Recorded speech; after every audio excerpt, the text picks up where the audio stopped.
এতিয়া প্ৰশ্নটো হৈছে যে এই কাৰ্ডটো বনাই লোৱাটো মেন্ডেটৰি নি মানে যেটো কিষাণ ৰেজিষ্ট্ৰেচন বা কিষাণ আইডি আছে এইটো আপোনালোকে বনাই লোৱাটো মেন্ডেটৰি নি এইটো নবনালে আপোনালোকে পিএম কিষাণৰ আহিবলগীয়া কিস্তিসমূহ লাভ নকৰিব নি এইটো সবতকৈ ডাঙৰ কোৱেশ্চন আৰু ইয়াৰ আনসাৰটো হৈছে আজিৰ ভিডিওটোত আপোনালোকে জানিব পাৰিব কিষাণ ৰেজিষ্ট্ৰেচন বা ফাৰ্মাৰ আইডি বিষয়ে চৰকাৰে বৰ্তমান প্ৰত্যেকজন কৃষককে কিষাণ ৰেজিষ্ট্ৰেচন কৰি ল'বলৈ কৈছে ইয়াৰ কাৰণে তেওঁলোকে বাতৰি কাকততে হওক বা নিউজ চেনেলতে হওক বা সোশ্যাল মিডিয়াতে হওক বহুলভাৱে তেওঁলোকে প্ৰচাৰ কৰিছে কিন্তু এই কিষাণ ৰেজিষ্ট্ৰেচন বা ফাৰ্মাৰ আইডি এইটো যদি আপোনালোকে বনাই লয় বা কৰি লয় তেনেহলে ইয়াৰ পৰা আপোনালোকৰ লাভ কি হ'ব আৰু নকৰিলে ইয়াৰ পৰা আপোনালোকৰ লোকচান কি হ'ব পিএম কিষাণ সন্মান নিধি আঁচনিখনৰ পইচা পাবলৈ এইটো কৰাটো বাধ্যতামূলক নেকি এনেকুৱা বহুতো কোৱেশ্চনৰ আজি এই ভিডিওটোত আপোনালোকে ডিটেইলছত আনসাৰ লাভ কৰিব লগতে ভিডিওটোৰ শেষত এটা গুৰুত্বপূৰ্ণ ইনফৰমেশ্যনো আছে আপোনালোকৰ কাৰণে সেইকাৰণে ভিডিওটো সম্পূৰ্ণৰূপে প্ৰথমৰ পৰা শেষলৈকে চাব এতিয়ালৈকে আপুনি ভিডিওটোত যদি লাইক এটা কৰা নাই লাইক এটাও কৰি দিয়ক আৰু এই ভিডিওটো যদি চাই আপোনাৰ ভাল লাগে তেনেহলে সাবস্ক্ৰাইব কৰিবলৈ একদম নাপাহৰিব আহক এতিয়া ভিডিওটো আৰম্ভ কৰো এতিয়া প্ৰথম যেটো কোৱেশ্চন হৈছে এইটো হৈছে যে কিষাণ ৰেজিষ্ট্ৰেচন বা ফাৰ্মাৰ আইডি এইটো আসলতে হয় কি ফাৰ্মাৰ আইডি হৈছে এজন কৃষকৰ এটা পৰিচয় পত্ৰ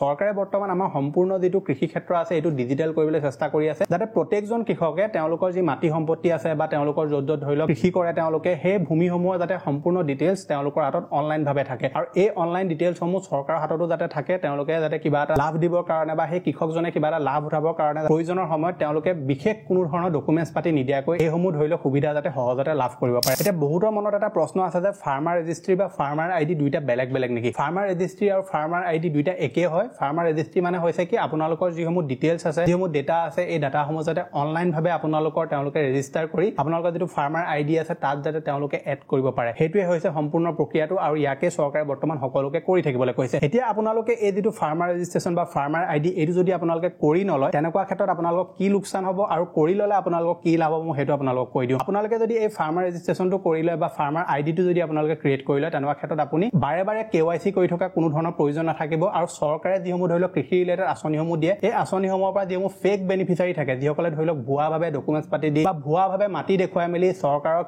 যিসমূহ কৃষি ৰিলেটেড আঁচনি থাকে এই আঁচনিসমূহৰ যি সুবিধাসমূহ লৈ থাকে এই সুবিধাসমূহ ল'ব নোৱাৰিব তাৰ পিছত যেটো আপোনালোকে লাভ পাব হেতু হৈছে যে চৰকাৰে যিসমূহ আঁচনি ৰূপায়ণ কৰে কৃষি ৰিলেটেড আঁচনি এই আঁচনিসমূহৰ আপোনালোকে লাভ ল'বৰ কাৰণে বহুত সুবিধা হ'ব এতিয়া ধৰি লওক আপোনালোকে পিএম কিষাণ আঁচনি হওক বা চৰকাৰৰ যিসমূহ কৃষি ৰিলেটেড আঁচনি থাকে চৰকাৰে যিসমূহ সা-সঁজুলি দিয়ে কৃষকসকলক এইসমূহৰ সুবিধা ল'বৰ কাৰণে আপুনি বহুত বিলাক নথিপত্ৰ দি থাকিব লাগে বোলে এই ডখৰ মাটিৰ মোৰ নথিপত্ৰ লাগিব আমুকটো নথিপত্ৰ লাগিব কিন্তু আপোনালোকে যদি ফাৰ্মাৰ ৰেজিষ্ট্ৰিটো কৰি লয় আৰু আপুনি ফাৰ্মাৰ আইডি এটা যদি ক্ৰিয়েট কৰি লয় তেনেকুৱা ক্ষেত্ৰত কি হ'ব আপোনালোকৰ যিসমূহ ডিটেইলছ থাকিব এইসমূহ আপোনালোকৰ সেই কাৰ্ডটো বা আপোনাৰ সেই আইডিটোতে থাকিব আৰু আপুনি যিকোনো এখন আঁচনিৰ সুবিধা ল'বৰ কাৰণে আপোনালোকৰ এই আইডিটোৱে সাফিচিয়েন্ট হৈ যাব আৰু বিশেষ আপুনি কোনো ধৰণৰ নথিপত্ৰ দি থকা কোনো প্ৰয়োজন নহ'ব লগতে চৰকাৰে যেটো কেচিচি লোন দিয়ে সেই কেচিচি লোনটো এতিয়া 2 লাখৰ পৰা তেওঁলোকে 5 লাখ কৰি দিলে আৰু এই লোনটো ল'বৰ কাৰণে আপোনালোকে বেংকত গৈ বহুত বিলাক নথিপত্ৰ দি থাকিব লাগে আপোনাৰ যদি কোনোবা এটা নথিপত্ৰ কেনেবাকে ভুল ওলাই বা ধৰি লওক কিবা এটা খেলিমেলি ওলাই সেই লোনটো পোৱাৰ চান্স আপোনাৰ সম্পূৰ্ণ নাইকিয়া হৈ যায় কিন্তু এতিয়া যদি আপোনালোকে কিষাণ ৰেজিষ্ট্ৰি বা ফাৰ্মাৰ আইডিটো যদি ক্ৰিয়েট কৰি লয় তেনেকুৱা ক্ষেত্ৰত কেচিচি লোন লোৱা ক্ষেত্ৰতো আপোনালোকৰ বহুতখিনি সুবিধা আৰু সহজ হৈ পৰিব পিছৰ যেটো আপোনালোকে বেনিফিট লাভ কৰিব হেতু হৈছে যিসমূহ আমাৰ ল্যান্ড মাফিয়া বুলি আমি কওঁ ধৰি লওক আপোনাৰ মাটিডখৰ হিহঁতৰ বুলি কৈ কোনোবাই লৈ গুচি যায় আপোনাৰ ধৰি লওক কোনোবা এডখৰ জাগাত মাটি আছে এই মাটিডখৰ বেলেগে কব্জা কৰি লয় পিছত আপুনি ধৰি লওক প্ৰুফ দিব নোৱাৰাৰ কাৰণে আপোনালোকৰ সেই মাটিডখৰ গুচি যায় বা ধৰি লওক কোনোবাই আপোনাক ধৰি লওক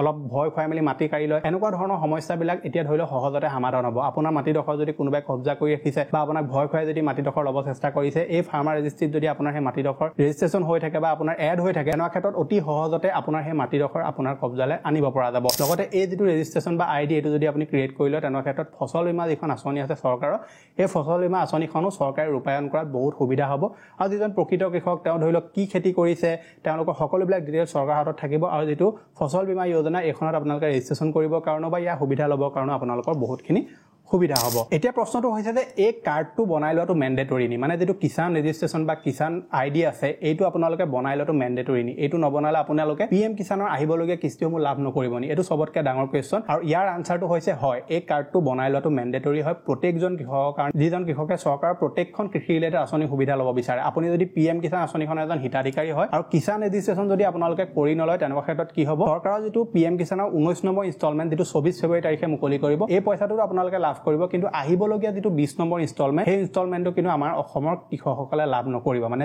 যি কেজন কৃষকে কিষাণ ৰেজিষ্ট্ৰেচন কৰি নলয় 20 নম্বৰ কিস্তিটো দিয়াৰ আগতে তেওঁলোকে 20 নম্বৰ ইনষ্টলমেন্টটো কিন্তু লাভ নকৰিব গতিকে আপোনালোকে এই যেটো কিষাণ ৰেজিষ্ট্ৰেচন বা কিষাণ ৰেজিষ্ট্ৰি এইটো আপোনালোকে কৰি লোৱাটো বাধ্যতামূলক হয় এতিয়া এই কাৰ্ডটো কেনেকৈ বনাব লাগিব কোড গৈ বনাব লাগিব হেতুৰ বিষয়ে কোৱাৰ আগতে মই আপোনালোকক যেটো ইম্পৰ্টেন্ট ইনফৰমেশন দিম বুলি কৈছিলো সেই ইম্পৰ্টেন্ট ইনফৰমেশনটো দি দিও আপুনি যদি পিএম কিষাণৰ এজন হিতাধিকাৰী হয় তেনেহলে আপোনালোকৰ যেটো ইকেৱাইসি আছে এইটো এবাৰ আপুনি সোনকালে চেক কৰি লওক ইকেৱাইসি KYC টো কি হয় চৰকাৰে এই কাৰণে আনিছে যে যিসকল ধৰি লওক খেতিয়ক আছে কিছুমান খেতিয়ক এনেকুৱা থাকে যে ধৰি লওক মৃত্যু হৈ গ'ল আৰু তেওঁলোকৰ পইচাটো ধৰি লওক বেলেগে লৈ আছে এইসমূহ ধৰি লওক খেলিমেলি নাইকিয়া কৰিবৰ কাৰণে চৰকাৰে KYC বিচাৰি থাকে যদি আপোনাৰ KYC কৰা ধৰি লওক 2 বছৰ 1.5 বছৰ হৈ গ'ল তেনে ক্ষেত্ৰত আপুনি KYC টো এবাৰ চেক কৰিব যে আপোনাৰ হেতু ইয়েস হৈ আছে নে নাই যদি নো হৈ গ'ল তেনে ক্ষেত্ৰত সোনকালে আপুনি CSC চেণ্টাৰ ভিজিট কৰি আপোনাৰ KYC টো কৰি লওক নবা যেটো PM কিষানৰ এপ্লিকেশন আছে প্লে ষ্টৰত সেই এপ্লিকেশনটো আপোনালোকে ইনষ্টল কৰিও বা আপোনালোকে PM কিষানৰ অফিচিয়েল ৱেবছাইটত গৈ আপুনি KYC টো কমপ্লিট কৰি ল'ব পাৰে KYC আপোনাৰ কমপ্লিট হৈ নাথাকিলে বা ল্যান্ড সিডিং বা আধাৰ বেংক একাউন্ট লিংক যদি আপোনাৰ ঠিক হৈ থকা নাই তেনে ক্ষেত্ৰত আহিবলগীয়া 24 ফেব্ৰুৱাৰী তাৰিখৰ 19 নম্বৰ ইনষ্টলমেন্টটো কিন্তু আপুনি লাভ নকৰিব এতিয়া আপোনালোকক কওঁ যে এই যেটো কাৰ্ড আছে এই কাৰ্ডটো আপুনি কেনেকৈ বনাব লাগিব ফাৰ্মাৰ যেটো ৰেজিষ্ট্ৰি বা ফাৰ্মাৰ আইডি এটো বনাবলৈ হলে আপুনি ওচৰৰ পঞ্চায়তত যাব পাৰে বা আপোনাৰ ওচৰৰ যেটো CSC চেণ্টাৰ আছে আপুনি তাত যাব লাগিব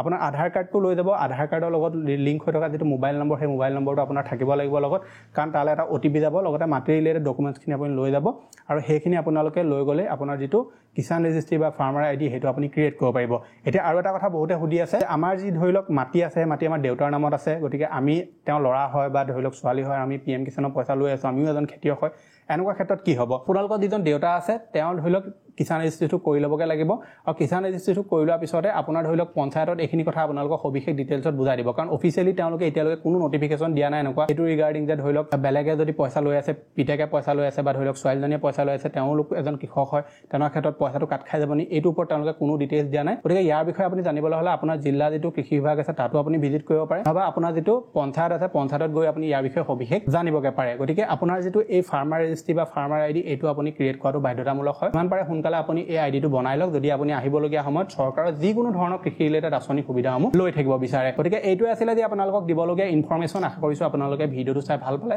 যাওঁতে আপোনালোকক এটা কোৱেশ্চন সুধিব বিচাৰিছো যে আপোনালোকৰ এটা নিশ্চয় জিমেইল আইডি আছে সেই জিমেইল আইডিটো আপোনালোকৰ সিকিউৰ হৈ আছে নে নাই আপুনি বা জানে নে গতিকে জানিবৰ কাৰণে আপোনালোকৰ স্ক্ৰিনতে যেটো ভিডিও ওলাই আছে এই ভিডিওটো এবাৰ চেক আউট কৰক সম্পূৰ্ণ ডিটেইলছত মই কেইটামান সেটিংছৰ বিষয়ে কৈ থৈছো এই সেটিংছ কেইটা যদি আপোনাৰ জিমেইলত অন হৈ থকা নাই তেনেহলে আপুনি সমস্যাত পৰিব পাৰে লগ পাম এটা নতুন ভিডিওত আজিলৈ ধন্যবাদ